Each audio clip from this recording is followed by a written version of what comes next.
எல்லோரும் எதிர்க்கிறார்கள், எல்லோரும் இஸ்லாத்தை எதிர்க்கிறார்கள். யகூதிகள், நசராணிகள், மஜூசிகள் எல்லாருமே எதிர்க்கிறார்கள். காரணம் என்னன்னா இஸ்லாத்தில் உள்ள ஒழுங்கு நெருக்கடிகள். இல்லை, இஸ்லாம் வந்துகிட்டே போகுது. இஸ்லாம் தடுத்து புரிய முடியாதா?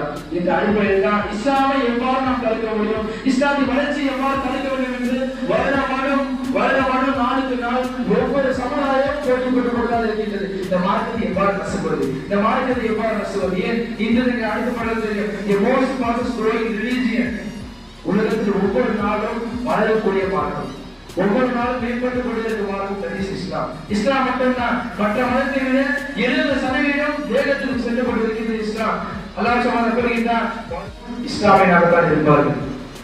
கியாமத் வரும்போது அனைத்து முஸ்லிம்கள் அனைவரும் முஸ்லிம்களாக தான் இருப்பார்கள் என்று அல்லாஹ் சுப்ஹானஹு கூறுகின்றார். இஸ்லாம் வாழ்ந்து கொண்டுதான் செல்கின்றது. அதில் உள்ளவர்கள் தான் இஸ்லாமை ஏற்றுக்கொள்ளாமல், இஸ்லாமை புரிந்து கொள்ளாமல், இஸ்லாத்தில் உள்ள செலிப்ரேஷனை ஏற்றுக்கொள்ளாமல் மற்ற செலிப்ரேஷனை கொண்டாடக்கூடிய மக்களாக இந்த அதிகமான நபர்கள் மாறிக்கொண்டிருக்கின்றார்கள்.